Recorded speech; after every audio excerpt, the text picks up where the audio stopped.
कि मेरी बहन आनंदी बहन सबसे पहले उन्हें सिंदूर भेजिए, जो 40 साल से जिनकी मांग उजड़ी हुई है। सिंदूर भेजने से क्या वो पति वापसी आ जाएगा जिसका पति उजड़ा है? गलती है भाई से भाई को लड़ाने की। हिंदू मुसलमान, मंदिर मस्जिद, इंडिया पाकिस्तान मुद्दों से भटकाने का उनका काम है। अगर मैं सच्चाई आपके कैमरे पर बोल दूंगा तो पाकिस्तानी जासूस हो जाऊंगा, एंटी इंडियन हो जाऊंगा, देशद्रोही हो जाऊंगा। इन्होंने अपने आदमियों को छूट दे रखी है। मध्य प्रदेश की हाईवे की वीडियो रिकॉर्डिंग आ रही है, तो सब इन्हीं के आदमी हैं और किसके हम। नमस्कार। 26 मई 2014 को पहली बार पीएम मोदी ने शपथ ली थी बतौर प्रधानमंत्री, और अब 26 मई 2025 बीत चुका है। 2-3 दिन हुए हैं गुजरे हुए, यानी कि 11 साल मोदी जी को बतौर प्रधानमंत्री देश के हो चुके। इन 11 साल में देश की जनता के लिए देश के मुद्दों पर कितना काम हुआ समझते हैं और जानते हैं कि क्या पीएम मोदी ने भाषणों के अलावा भी देश के असल मुद्दों पर काम किया, गौर किया या नहीं किया। हालांकि बीजेपी इन 11 साल को अमृतकाल बताती है, लेकिन कांग्रेस पार्टी इन 11 साल को अघोषित आपातकाल भी कहती है। समझते हैं जनता से कि क्या कुछ उनकी राय है। सर, शुरुआत आप ही से कर लेती हूँ। 11 साल पीएम मोदी को पीएम बने हुए हो गए हैं। इन 11 साल में देश के लिए कितना काम हुआ? देखिए, देश के प्रधानमंत्री 2013 से पहले संबोधन में कहते थे कि मैं राजनीति करने नहीं, देश बदलने आया हूं। तो मैं उनकी उपलब्धियां गिनाता हूं। देश बदलने तो नहीं आए, मगर सूट और बूट जरूर बदल रहे हैं। पहली उपलब्धि है उनकी, 100 दिन में विदेश से काला धन वापस आ जाएगा। दूसरी है, सबको 15 लाख रुपए दूंगा, हर साल 2 करोड़ नौकरी दूंगा, पेट्रोल डीजल कम कर दूंगा, माँ गंगा को पूरी तरह साफ कर दूंगा। 2022 तक किसानों की आय दुगनी कर दूंगा। 2022 तक मुंबई अहमदाबाद बुलेट ट्रेन चलाऊंगा। बहुत हैं जो वायदे किए थे। छात्रों की स्कॉलरशिप, किसानों की आय दुगनी, महिलाओं की रक्षा, और सिलेंडर 500 रुपए का मिलेगा। तो हमारे देश के प्रधानमंत्री जी के ये 11 साल हैं, मोदी के 11 साल जुमले बेमिसाल। जो वादे किए थे उस पर पूरी तरह से फ्लॉप हैं। विदेश नीति पर फ्लॉप हैं, महिलाओं की सुरक्षा पर फ्लॉप हैं, छात्र डंडे खा रहा है, किसान आत्महत्या कर रहा है। जिस प्रधानमंत्री को देश जो चलता है 3 चीज़ों से चलता है, अगर ये 3 चीज सशक्त हो जाए तो देश सशक्त हो जाएगा। महिला, छात्र, जवान और किसान। और आज ये चारों ही परेशान हैं। तो आप मुझे बताइए क्या उपलब्धियां हैं 11 साल में देश के प्रधानमंत्री की? उपलब्धि है भाई से भाई को लड़ाने की। हिंदू मुसलमान, मंदिर मस्जिद, इंडिया पाकिस्तान मुद्दों से भटकाने का उनका काम है।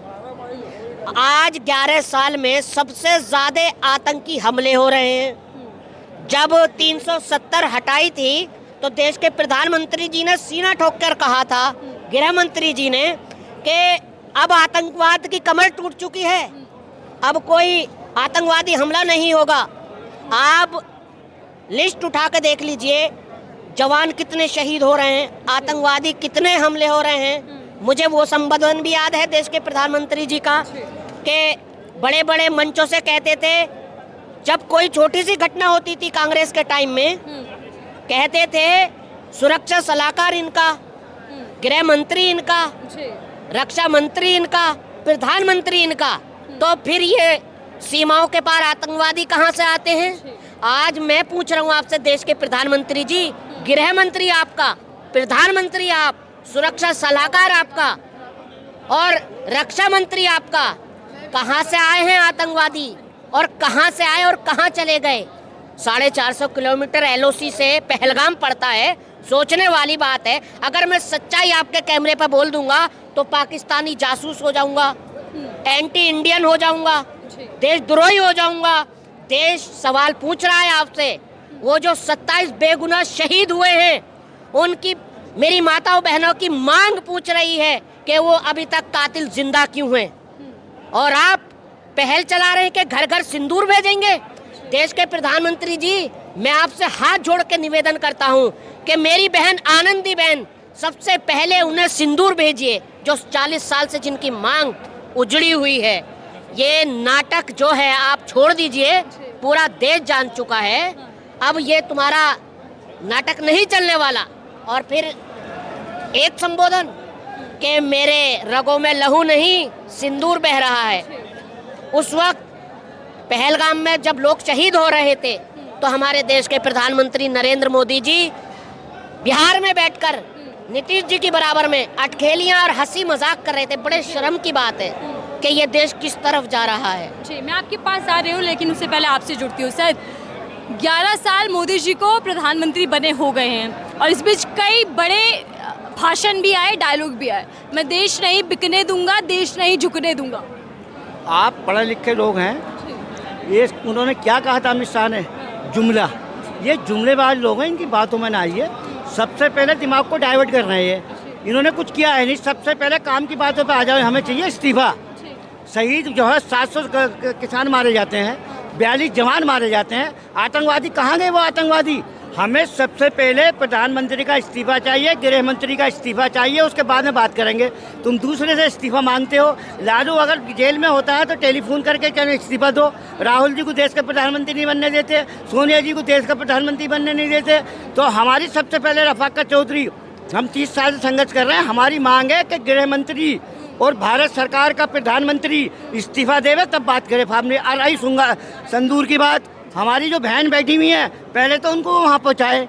ये संदूर को भी एक महिलाओं के साथ मजाक बनाया इन्होंने, तो इसलिए मिसगाइड और गुमराह कर रहे हैं लोगों को, समझे?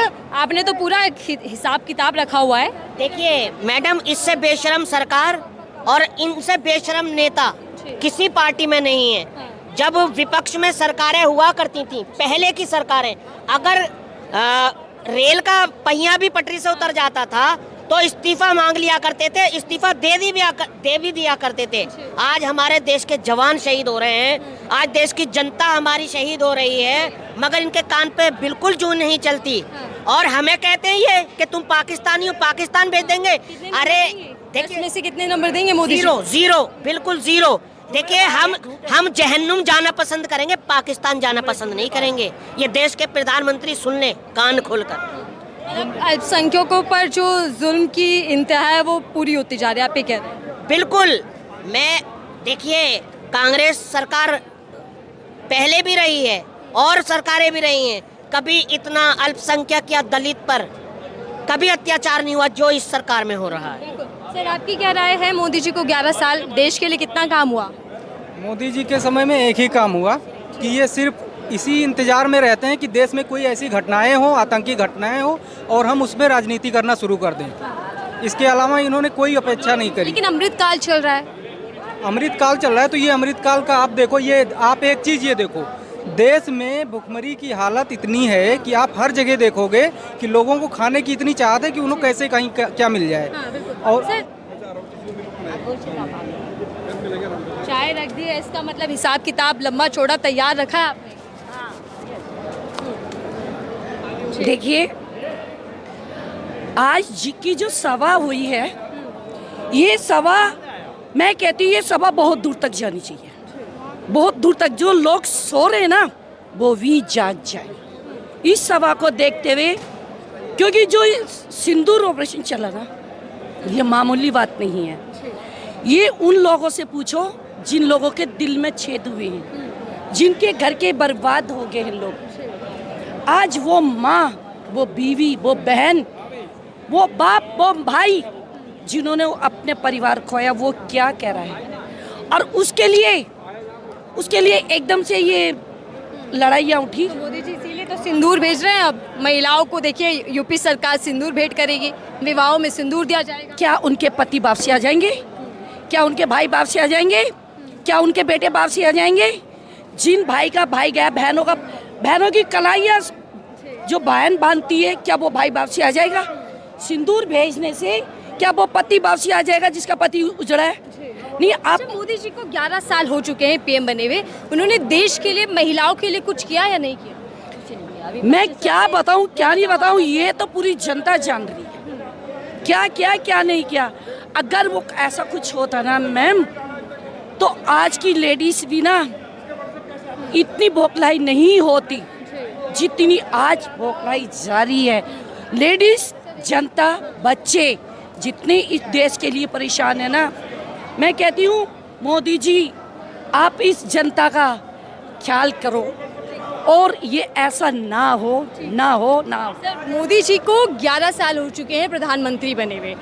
बीजेपी कहती है कि देश में अमृतकाल चल रहा है। अभी अमृतकाल है या फिर आघोषित आपातकाल है जैसी स्थितियां दिखाई दे रही हैं? मैडम बहुत अच्छी बात है, इनके विजय शाह बोल रहे हैं, रामचंद्र झांगड़ा बोल रहे हैं और स्नेह सेगर वगैरह, ये सब सारे के सारे थे ही।